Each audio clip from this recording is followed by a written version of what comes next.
Hey everybody, John Corelli, average guy with your average guy opinions. I'm wearing a red shirt today. Hopefully that gets you guys up for listening. As you can tell, I probably look a little tired. Uh, yeah, it's been a day. It's very overcast out. Maybe that's why my energy is low, but I'm liking it. I like the moisture. I like when it's overcast. I actually like that weather. My hair's a little nutty today. Maybe it's because of the weather. It went a little curly in this humidity. So here we go. Today's episode 64. I want to talk about a little bit about, I don't know if I'm going to say it's failings yet of Joe Biden, but also of the completely unreasonable tack the Republicans are taking. I mean, I grew up in a country where the Democrats and Republicans at least somewhat worked together, even during the Clinton years and the Reagan years. And I know the country in a lot of ways is polarized. For example, I'm swinging left. I think capitalism is not only hurting many of the people on this planet, I think it's hurting the planet itself. I think there's a lot of evidence. I don't think I need to argue it very hard. But beyond that, this country is so polarized right now. We've seen it especially in the last 4 years. Yes, I'm going to polarize you. Really? You're going to? No, you can't sit right there. And you know that. You know that. Thank you. But my frustration right now is today's March 4th. This will probably post tomorrow on March 5th or later tonight. Try to get it out there on time. I'm a little frustrated with what I've heard is happening. I haven't seen any news reports yet, and I probably should have looked at them before I did this and just rambled about it. But March 4th is apparently a date where literally Trump has told his minions to March 4th and possibly attack the Capitol again, or at least protest. But, these people protest in a different way. Although there were elements of BLM that didn't protest very well either. There's been property damage done and human damage done on both sides. But I think most centrist people even would admit that the protesters have been treated differently on both sides, right? Kid gloves on one side, not so much on the other. And so, I honestly feel like one of my favorite comedians is Kathleen Madigan, and she said this several years ago. I think it was on her Bothering Jesus special. She said a lot of the Confederacy, South will rise again types are very brazen about that. And she's like, do these guys really need another ass kicking? And maybe they do. Maybe a show of force needs to be shown by the National Guard up there. If these guys get ridiculous again, maybe some blood needs to be shed. Their blood, too. Not cops' blood, not Black Lives Matter blood. White, Proud Boys, let's be ridiculous because our guy lost blood. And that's another thing that I don't understand. What are you upset about? Joe Biden is hardly a leftist. He's not even close. He is, no, you shut up. You're going to have to wait. So he's hardly a leftist, right? Neither is Kamala. Okay, let's look at their track records. Let's look at the law bills they've signed. Let's look at the positions they've held, okay?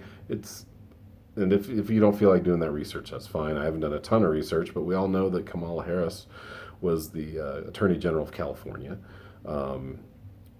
So some things in California are great as far as law and order, but some aren't. I think you could argue that she's kind of on the hard side of the law, considering Los Angeles, the LAPD has a $3 billion with a B budget, and a lot of that is towards military-based stuff that helps them just crush anyone they want to crush. They have the LAPD has 600 deaths on their jacket of civilians in the last 10 years, I believe. It's like one a week. It's not a good record. I'm gonna hurt this animal. Get out! Being a pain in the ass. Jesus. Sorry, that cat annoys me sometimes. Still love him though.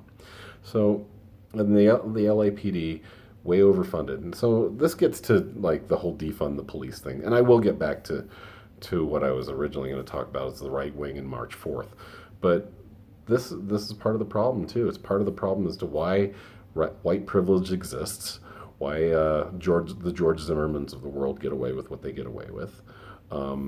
and why we may not see justice for even black men that have been killed recently, like Ahmaud Arbery, or Elijah McClain, or even George Floyd, or even that not white people or not black people, like that old old man in Buffalo who got pushed down by the Buffalo police officer and cracked his head open.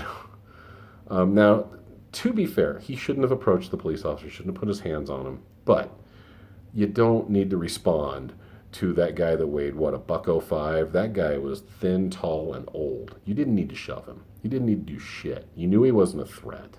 Okay, you didn't need to push him so hard he fell backwards and cracked his head out open. And honestly, the guy, when he did it, he looked like he would regret it. He kind of rolled his eyes. Oh, Jesus Christ! I mean, as soon as he did it, and the guy went down, I was like, "Fuck." But that's not the problem. The problem is all his fellow officers that walked out and said, "Oh, well, if this guy's going to get fired or whatever, reprimanded, oh, we're all walking out." No, he fucked up. It wasn't a big fuck up, but he fucked up enough to crack a man's skull on the pavement. And now, like last week, the grand jury decided they're not going to indict.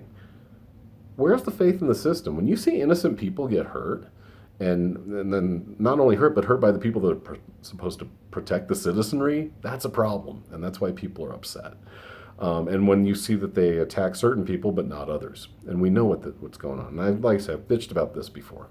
And part of that defund the police is to demilitarize. Defund with a poor choice of words. Most reasonable people want police. They just want to be better and not armed like a small country's military force. Okay, so let's get back to where I was headed with March 4th.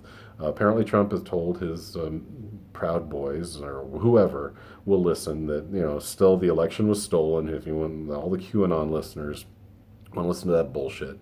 And by the way, good for you, Dominion, for suing the asses off the people that are continuing to defame Dominion. That's the company that own the electronic voting devices. They are suing people. They're suing My Pillow guy, Mike Lindell. They're suing Trump. They're suing Giuliani because they keep talking shit. And that's what it is. It's shit talking when it's been, how many cases went to court and were thrown out because there was no evidence, because it didn't fucking happen. The election wasn't stolen. You lost. Get over it. You talk about us snowflakes putting on our big boy pants when we don't get our way. Time for you guys to do that and walk the walk that you've been talking. But the part I don't understand when I was starting to talk about Biden and got kind of off the trail. Biden is a centrist. What problem do you guys have with him? I don't see the country going real social or communist yet. He has attacked Syria last week. We're not seeing all the stimulus checks that you thought would just be going out because socialists just throw money to each other. And what's the other thing he hasn't done yet? Oh, he hasn't exactly let people across the border. In fact, there's still people in cages down there. So when it comes to that argument, right-wingers, save it and get past it, man. You got to understand, there's a centrist in office. There's not a leftist in office. Get over it and quit threatening violence. Or, like I said, I am totally fine with you getting your asses kicked and some blood being shed. You guys talk about being these patriots and you have this fucking these thoughts in your head that you're some sort of fucking superhero with the bald eagle on one shoulder and Donald Trump on the other, I guess. I don't know what it takes to get to this level of craziness, but you kind of lost your shit. It's time to get it back together. Get over it. We live in a country, we live on a planet. And we live on a planet that's about to catch fire, by the way, partially because of capitalism. I'd say mostly because of capitalism. And we've got to get together. You can still have a capitalistic economy that's clean. You can do this. Some European countries are proving this right now. And we need to follow their lead, or we're not going to have a place to fucking live. And by the way, like Mars, we got excited about that a couple weeks ago. I'm not as excited. I'd rather we put our resources into healing this planet. We should have solar panels and windmills on every building on this fucking planet, guys. We should be cooling the planet as much as we can. And then if we have a problem, if things get too cold, I don't see that happening, but if we do, well then, okay, then we can go free and easy with the coal and oil. And by the way, remember this, all you energy independent people that think we should just mine the shit out of this country and drill the shit out of this country, non-renewable resources. We should be saving them and conserving them. They're going to get used anyway. Petroleum is out of control. Those plastic bags you put your groceries in, petroleum product. All plastic's petroleum based. We need to slow the fuck down. Okay, that's my rant for the day. I'm going to try to find something better to rant about tomorrow because I that felt like I was rehashing a lot of my old shit that I talk about. So, but yeah, for March the 4th, don't march. Don't go forth. I'll see you guys next time. All right, thanks a lot. Have a great night or day or whatever you're having. Bye.